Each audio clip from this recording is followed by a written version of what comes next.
শাপলা চাইছে, সমস্যাটা কই, দিয়ে দেন, অথবা সবগুলো বাতিল করে দেন। দিন শেষে কম্প্রোমাইজ রাষ্ট্রকে করতে হয়, বড় সত্তাকে, ক্ষমতাবানকে কম্প্রোমাইজ করতে হয়। খালি আছে এখন নৌকাটা কেন খালি আছে, এবং এটা উনি কি মানে ইঙ্গিত দেওয়ার চেষ্টা করছেন কি না, যে যেহেতু এনসিপির নেতৃত্বে অথবা ওনাদের এই ফ্রন্ট ফেসের নেতৃত্বে গণ অভ্যুত্থান হয়েছে এবং যাদেরকে তারা পরাজিত করেছে, কাউকে ফেরত পাঠায় দিয়েছে, কাউকে দিল্লি পাঠায় দিয়েছে, তো যেটা আছে সেটা হচ্ছে নৌকাটা আছে আমাদের নদীতে, পানিতে, এটা এখনও চলে যায় নাই। তো যেহেতু শাপলাটা পানিতেই থাকে, তো ওই পানিতেই ভাসে অন্য একটা জিনিস, সিমিলারলি নৌকাটা আছে, তো এইটার বদলে ওইটা নিয়ে নিতে হয়, কারণ দুইটাই ভাসে পানির উপরে। তো এখন আমি জানি না সচিব মহোদয়ের এই মানে perhaps very deep sense of political humour, ওইটা আমরা বুঝে উঠতে পারিনি। আমার কাছে মনে হয়েছে যে আসলে একটা ফিক্স প্রতীক থাকার দরকার আদৌ আছে কিনা। লোকাল ইলেকশনে প্রতীক চেঞ্জ হচ্ছে না, প্রতি ইলেকশনে তো চেঞ্জ হচ্ছে।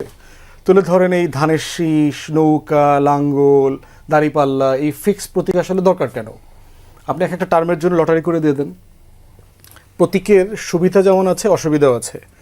ফিক্স প্রতীক থাকার সুবিধা হচ্ছে আমাদের দেশের যেহেতু আর্থসামাজিক বাস্তবতা, শিক্ষা দীক্ষা, এগুলোর হারের ডিফিকাল্টিজ আছে, মানুষ এখনও পলিটিক্সটাকে ইস্যুতে নিয়ে অ্যাড্রেস করতে পারে না, তো সে দেখে কিছু আইকনিক ফিগারকে তারা চেনে, আর হচ্ছে প্রতীকটাকে তারা দেখে। তো এইটাকে যদি আপনি প্রতীকটা বদলায়া দেন, সুবিধা হচ্ছে যে মানুষ পলিটিক্সে ফিরে আসবে, যে আসলে এইটা কোন দল, মানে এই দলটা আসলে কি চায়। কিন্তু এখন যেটা হচ্ছে যে আচ্ছা ধানের শেষ, ও আচ্ছা লাঙ্গল, নৌকা, প্রতীক দেখে ভোট দেওয়ার যে কালচার, তা আমি ফিল করি মাঝে মধ্যে যে কোনো পক্ষেরই পারহ্যাপস এত রিজিড হওয়ার কিছু নাই। পুরো জাতীয় প্রতীক টতীক সব ফালাই দেওয়া দরকার, প্রতি ইলেকশনে বরাদ্দ হবে, লটারি করে হবে, যে যেটা পায় সেটা নির্বাচন করবে। ব্যক্তি তার ইমেজ, দল তার পলিসি, তার ইস্যুস দিয়ে জনগণকে উইন ওভার করা দরকার।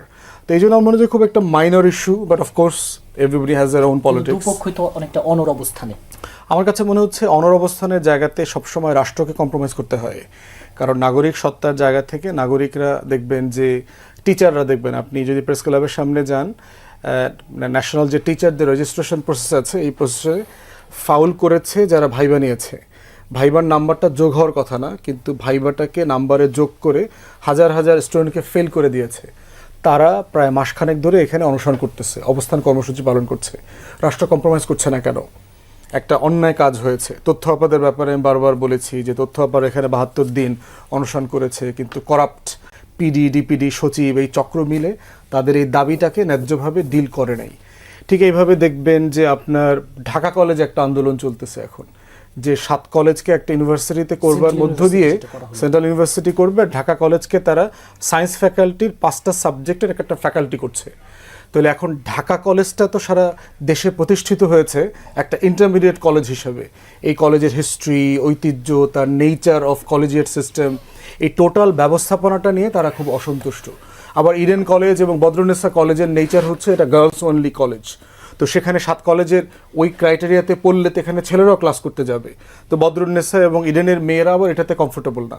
তাহলে এই যে তর্কগুলো চলছে যে আমি ৭ কলেজটাকে একটা ইউনিভার্সিটি করব, কিন্তু আবার অন্যগুলোকে অ্যাড্রেস করতে পারছি না, নতুন সংকট তৈরি হচ্ছে।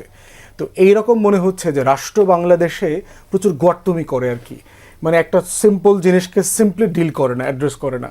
শাপলা চাইছে, সমস্যাটা কই, দিয়ে দেন, অথবা সবগুলো বাতিল করে দেন। দিন শেষে কম্প্রোমাইজ রাষ্ট্রকে করতে হয়, বড় সত্তাকে, ক্ষমতাবানকে কম্প্রোমাইজ করতে হয়।